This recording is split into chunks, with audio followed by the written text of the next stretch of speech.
नमस्कार दोस्तों, उम्मीद है आप अच्छे होंगे। आज इस वीडियो में हम आपको डबल डोर फ्रिज की वायरिंग करना सिखाएंगे। तो दोस्तों, सबसे पहले आपको पार्टों का पता होना चाहिए। डबल डोर फ्रिज में एक थर्मोस्टेट होता है, टाइमर होता है। टाइमर में 4 पिन होती हैं, 1, 4, 3, 2। उसके बाद में आपके पास एक बायोमेटल होता है, बायोमेटल फ्यूज होता है, ये आपको दिख रहा होगा बायोमेटल फ्यूज। ये एक हीटर होता है और 2 इसमें फैन होते हैं, एक आपके फ्रीजर में लगा रहता है और एक आपके कंडेंसर पे लगा रहता है। उसके बाद में एक बल्ब रहता है और इसके साथ एक पुश बटन रहता है और ये आपका कंप्रेसर रहता है। तो इसकी वायरिंग सीखने के लिए सबसे पहले अपन क्या करते हैं, यहाँ पे देख पा रहे होंगे एक न्यूट्रल लाइन जो है मैंने कनेक्ट करी है और ये न्यूट्रल लाइन जो है सीधी मैंने थर्मोस्टेट में कनेक्ट कर दिया है यहाँ पे। और यहाँ से जैसे ही न्यूट्रल कनेक्ट किया तो यहाँ से न्यूट्रल मैंने आउट कर लिया है। और आप देखोगे तो आपको पता लगेगा कि न्यूट्रल ही क्यों कनेक्ट किया, क्योंकि ये थर्मोस्टेट जो है फ्रिज के अंदर रहता है और अंदर मॉइस्चर आके और आपको झंझनाट लगने का डर रहता है, इसलिए इसको न्यूट्रल से कनेक्ट किया जाता है ताकि अगर थोड़ा मॉइस्चर के कारण लीकेज भी हो जाए करंट तो आपको झंझनाट महसूस ना हो। यहाँ से जैसे न्यूट्रल आउट होगा तो आपके टाइमर को सप्लाई मिल जाएगी, टाइमर को न्यूट्रल मिलेगा। और कहाँ पे मिलेगा ये न्यूट्रल? 3 नंबर पिन पे, ये 3 नंबर पिन को मिलेगा। और नॉर्मल कंडीशन में ये क्या रहता है, ये 3 नंबर वाली जो न्यूट्रल सप्लाई है वो 4 नंबर पे आउट होती रहती है और साथ में इसके अंदर जो टाइमर के अंदर जो मोटर लगी है उसको भी न्यूट्रल जो सप्लाई है वो मिलती रहती है। ठीक है, अब ये जो 4 नंबर से आउट होगी वो सप्लाई सीधी आपको जो फ्रीज है उसके कंप्रेसर को न्यूट्रल मिल जाता है। यहाँ पे देखोगे तो कॉमन को न्यूट्रल सप्लाई मिल जाती है। और इस साइड से क्या करते हैं अपन, फेज सप्लाई आती है और सीधी फेज सप्लाई आके और आपके कंप्रेसर के जो रनिंग पॉइंट है वहाँ पे इसको मिल जाती है। यानी कि आपका इस टाइम पे कंप्रेसर ऑन हो चुका होगा।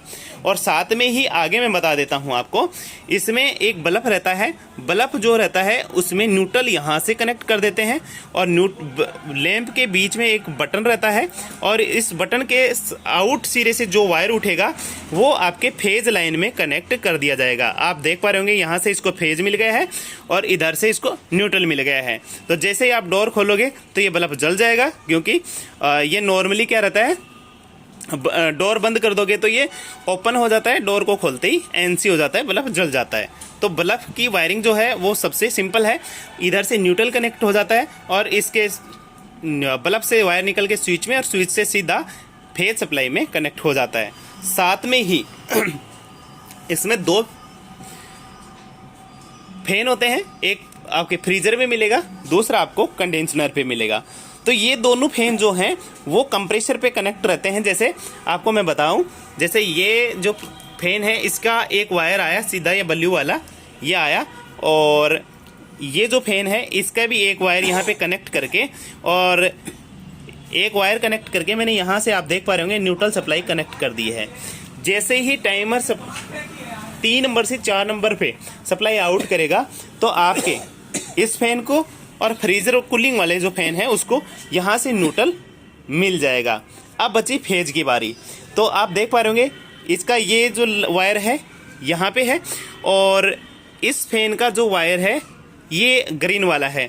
तो ग्रीन वाले वायर को और इस ब्राउन वायर को मैं क्या कर देता हूँ, जो मेन सप्लाई है उसके साथ कनेक्ट कर देता हूँ।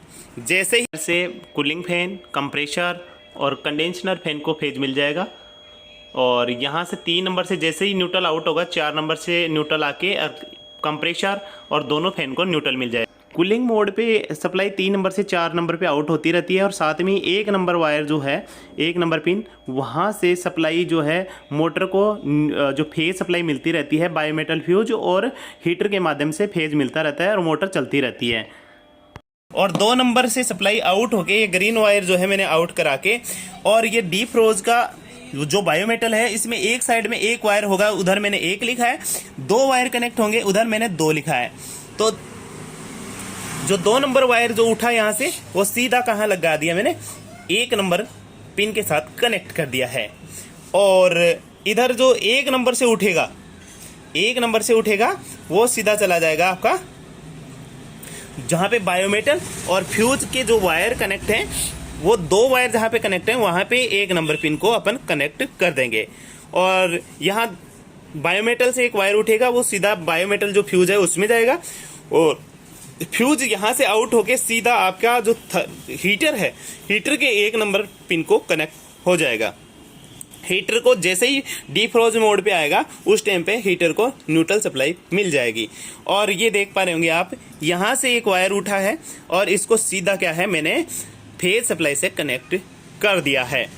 ठीक है, अब आप पूछोगे कि ये बायोमेटल की टेस्टिंग कैसे करें। ये तो हुई वायरिंग में अगर आपको किसी भी प्रकार का कोई डाउट है तो आप हमें कमेंट बॉक्स में कमेंट करके आप सुझाव ले सकते हैं, या मेरे डिस्क्रिप्शन में दिए गए नंबरों पे भी आप मेरे से सुझाव कर सकते हैं, ले सकते हैं, या मेरे से कांटेक्ट कर सकते हैं। अब इसमें क्या क्या प्रॉब्लम होती है, देखिए इसमें या तो ये आपका थर्मोस्टेट खराब हो जाता है। तो थर्मोस्टेट खराब हो जाता है तो इसकी टेस्टिंग करने के लिए अपन क्या करेंगे, मल्टीमीटर लेंगे और मल्टीमीटर को करेंगे कंटिन्यूटी मोड पे, और मल्टीमीटर की दोनों जो पिन हैं उनको अपन क्या करेंगे, इन दोनों पिनों के साथ कनेक्ट करेंगे और यहाँ पे फुल कंटिन्यूटी आनी चाहिए। दोनों पिनों पे फुल कंटिन्यूटी आनी चाहिए। अगर नहीं आ रही है तो आपका थर्मोस्टेट खराब है। इसके बाद में होता है आपका टाइमर खराब। टाइमर अगर खराब होगा तो क्या समस्या आएगी, फ्रीजर के अंदर बहुत सारी बर्फ जम जाएगी, और उस कंडीशन में क्या होगा, नीचे वाला जो डोर होगा उसमें कूलिंग बिल्कुल भी नहीं होगी। तो उसको चेक करने के लिए क्या करें आप, उसको चेक करने के लिए आप ये करें कि बहुत ज़्यादा बर्फ़ जमी हुई है, उसके बाद भी अगर हीटर मोड पे नहीं जा रहा है तो इसका मतलब आपका टाइमर ख़राब है, टाइमर को आप रिप्लेस कर दें। और ये बायोमेटल भी ख़राब हो जाता है कई बार। बायोमेटल ख़राब हो जाएगा तो वही कंडीशन होगी, बहुत ज़्यादा फ्रीजर में बर्फ़ जमेगी और हीटर आपका काम नहीं करेगा। और कई बार ये बायोमेटल फ्यूज़ है, ये भी अगर ओपन हो जाता है तो उस कंडीशन में भी हीटर काम नहीं करता है और बहुत ज़्यादा फ्रीजर में बर्फ़ जम जाती है।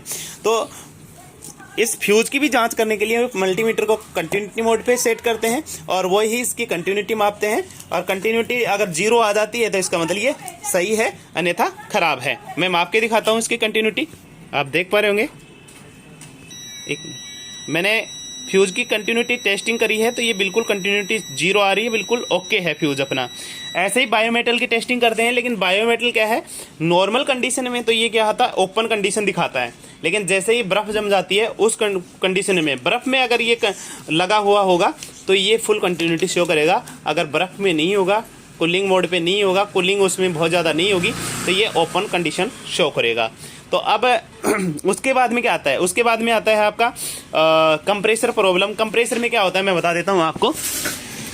अगर कंप्रेसर नहीं चलता है तो उस टाइम पे आपको क्या करना है, यहाँ पे न्यूट्रल और फेज के बीच में आपको सप्लाई देके यहाँ पे 220 वोल्टेज की आपको टेस्टिंग करनी है। अगर यहाँ पे 220 वोल्ट आ रहे हैं फिर भी आपका फ्रिज का कंप्रेसर नहीं चल रहा है तो उस टाइम पे अपन क्या करेंगे, एक तो ये पीटीसी चेक करेंगे और ये ओएलपी चेक करेंगे, साथ में अपन कंप्रेसर की भी टेस्टिंग करेंगे। तो एक बार मैं आपको कंप्रेसर की टेस्टिंग करके बता देता हूँ। देखो, फ्रीज को सप्लाई देनी है, मल्टीमीटर को 600 वोल्ट एसी पे सेट करना है और उसके बाद में यहाँ न्यूट्रल और फेज के बीच में सप्लाई आपको चेक करनी है। अगर यहाँ पे सप्लाई पहुँच गई है, आप देख पा रहे होंगे दोनों फैन जो है अपने ऑन हो चुके हैं और साथ में ये कंप्रेसर भी अपना ऑन हो चुका है। मैं दिखाता हूँ आपको, कंप्रेसर जो है प्रेशर बना रहा है अपना।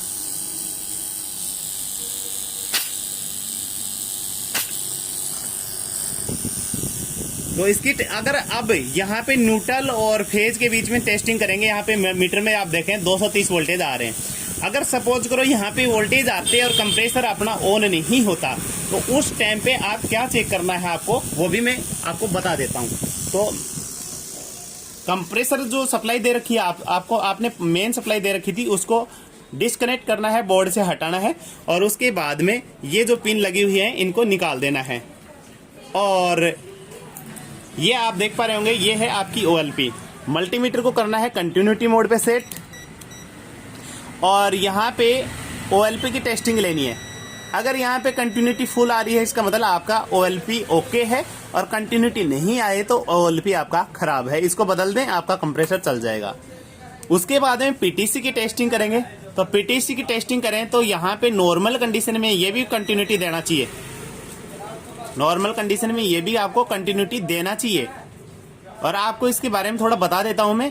इसकी पीटीसी की ये वाली पिन और ये वाली पिन दोनों आपस में शॉर्ट होती है अंदर, और ये वाली पिन और ये वाली पिन यानी कि 1 नंबर और 2 नंबर पिन आपस में अंदर से कनेक्ट होती है। आप देख लिए, ये फुल कंटिन्यूटी आएगी यहाँ पे। ओके, और इस साइड की पिन जो है आप इसको 3 नंबर और 4 नंबर से जानते हैं, तो ये 3 और 4 भी आपस में कनेक्ट रहती हैं। अब इसकी टेस्टिंग कैसे करें? सबसे पहले तो मैंने बता ही दिया आपकी, इन आपस में इनकी कंटिन्यूटी ऐसे टेस्ट कर लें। अगर आ रही है तो ओके है, नहीं तो ये खराब है। ठीक है, कंटिन्यूटी 0 नहीं देना चाहिए। ये 1 2 4 5 10 ओम 20 ओम के लगभग दिखा सकता है। और फुल इसकी कंटिन्यू मतलब टेस्टिंग करने के लिए मैं क्या करता हूँ, बल्ब को लगाता हूँ मैं सीरीज में। ये मेरे पास सीरीज है और इसमें 200 वाट का बल्ब मैंने कनेक्ट कर रखा है और इसकी टेस्टिंग करके दिखाते हैं। इसके दोनों साइडों के पिन के बीच में अपन सीरीज लैंप जोड़ते हैं, इधर और इधर। और अब देख पा रहे होंगे आप, इधर मेरा लैंप जल गया है, लेकिन धीरे धीरे ये वायर लगे रहेंगे तो धीरे धीरे आप देख पा रहे होंगे बल्ब मेरा मंदा होता जाएगा और एक टाइम पर बंद हो जाएगा। देख पा रहे होंगे मैंने वायर लगा रखे हैं, लेकिन बल्ब जो है बिल्कुल बंद हो चुका है। इसका मतलब जो है अपनी पीटीसी बिल्कुल बढ़िया काम कर रही है। और थोड़ी देर के बाद में ये जो मैं हटा देता हूँ यहाँ से, ये गर्म हो चुकी है हल्की सी, और जैसे ही थोड़ी समय गुजरेगा ये ठंडी होगी, उसके बाद में फिर से आपका लैंप ये जल जाना चाहिए अगर मैं इसको सप्लाई दूं तो अभी देख के दिखाऊंगा, थोड़ा सा ये ठंडा हो जाए। ये ठंडी हो चुकी है, मैं फिर से इसको सप्लाई देता हूं तो देखना, सीरीज में चेक कर रहा हूं मैं। ये मैंने सप्लाई दी और एक बार लैंप जला है और देखना कुछ, ये लो ये फिर से बंद हो चुका है। इसका मतलब पीटीसी अपनी जो है ओके है, ओएलपी भी ओके है, पीटीसी भी ओके है। अभी भी कंप्रेसर नहीं चल रहा है, यानी कि मान लीजिए ये फुल कंटिन्यूटी दे रहा है और ये लैंप से जो टेस्टिंग बताई उसमें भी खरा उतरता है, तो आपकी पीटीसी और ओएलपी ओके है। उसके बाद में आपको कंप्रेसर की टेस्टिंग लेनी है। तो कंप्रेसर की टेस्टिंग लेने के लिए आपको बता दूं, इसमें 3 पिन होती हैं, एक कॉमन, रनिंग, स्टार्टिंग।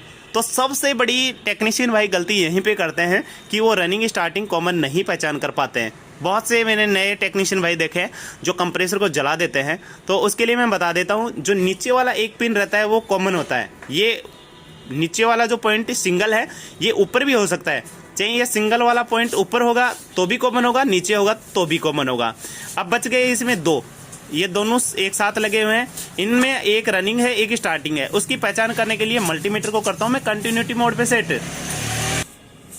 तो मल्टीमीटर को मैंने कंटिन्यूटी मोड पे कर लिया है। मैंने सिंगल जो पॉइंट बताया है वो कॉमन का है। अब बारी बारी से लेफ्ट, राइट और लेफ्ट अपने चेक करेंगे। तो लेफ्ट साइड में 12 ओम दिखा रहा है, कॉमन के और इस पॉइंट के बीच में 12 ओम दिखा रहा है, और कॉमन के इस पॉइंट के बीच में 28 × 30 ओम दिखा रहा है। तो आपको मैं बता दूं, सभी टेक्नीशियन भाई गलती यही कर देते हैं कि जहां पे कॉमन और जिस पॉइंट के बीच में ज्यादा रेजिस्टेंस आता है उसको वो स्टार्टिंग समझ बैठ के गलती कर देते हैं और उसको सप्लाई दे देते हैं, जबकि ऐसा नहीं है। कंप्रेसर के मामले में आपको मैं बता दूं, कॉमन और जिस पॉइंट के बीच में ज्यादा रेजिस्टेंस आता है वो अपन रनिंग पॉइंट मानेंगे, और जिस कॉमन और जिस पॉइंट के बीच में कम रेजिस्टेंस आता है वो स्टार्टिंग पॉइंट मानेंगे। यह आप अच्छे से याद रखें, दोबारा से बता रहा हूं। कॉमन और जिस पॉइंट के बीच में कम रेजिस्टेंस आ रहा है वो स्टार्टिंग, कॉमन और जिस पॉइंट के बीच में ज्यादा रेजिस्टेंस आ रहा है वो आपका रनिंग पॉइंट होगा। ठीक है, तो अब ये आपका कंप्रेसर ओके है। तो अगर ये रीडिंग नहीं आती है इस टाइप की, ये ओपन दिखाता तो आपका कंप्रेसर जो है खराब था। ये दोनों पिनों के बीच में अगर 0 दिखाता तो भी ये कंप्रेसर खराब था। और कॉमन के बीच में और इसकी बॉडी के बीच में अच्छे से खुरच के, इसकी बॉडी को खुरच के और इसके बीच में आपको देखना है। यहाँ पे आपको मल्टीमीटर की रेंज में बता देता हूँ, इसको करना है आपको 20 मेगा ओम पे सेट करना है। और इसकी इंसुलेशन टेस्टिंग करेंगे तो यहाँ पे कम से कम 10 मेगा ओम से कम इंसुलेशन जो टेस्ट है वो वैल्यू नहीं आनी चाहिए। अगर उससे कम आती है तो इसमें लीकेज माना जाएगा, ध्यान रखना। उस टाइम पे ये कंप्रेसर करंट मारने लग जाएगा। तो ठीक है, तो आपको टेस्टिंग करना बता दिया। अब क्या करेंगे, सबसे पहले इसमें ओएलपी कनेक्ट करेंगे कॉमन को, और उसके बाद में ये आपकी पीटीसी कनेक्ट करेंगे। और अब सप्लाई कहां देनी है वो बता देता हूं। एक तो देनी है आपको भाड़ा ना पड़ेगा। तो मेन सप्लाई जो है ये ओएलपी है, यहाँ कॉमन पे देंगे, और ये न्यूट्रल है अपने पास, ये यहाँ पे मान लो कॉमन पे दे दिया OLP पे, और ये जो फेज है वो अपन देंगे रनिंग साइड पे, जहाँ पे कॉमन और जिस पॉइंट के बीच में ज्यादा रेजिस्टेंस आया था ना वो आपका रनिंग है, उस पिन पे दे देंगे। और इस पे दे दो सप्लाई, चाहे इस पे दे दो, ये दोनों आपस में कनेक्ट हैं, लेकिन इस साइड में नहीं देना है। जिस साइड में कम रेजिस्टेंस आया था उस साइड में कतई आपको सप्लाई नहीं देनी है, अन्यथा आपका कंप्रेसर थोड़ी देर में ही जल जाएगा। दोस्तों ये थी कंप्रेसर की और OLP और PTC की टेस्टिंग और डबल डोर फ्रीज की वायरिंग। अगर वीडियो पसंद आए तो लाइक शेयर सब्सक्राइब जरूर करें, और आपको किसी भी प्रकार की कोई प्रॉब्लम हो तो आप हमें दिए गए कॉन्टैक्ट नंबर पे आप संपर्क कर सकते हैं। थैंक यू दोस्तों, मिलते हैं नेक्स्ट वीडियो में।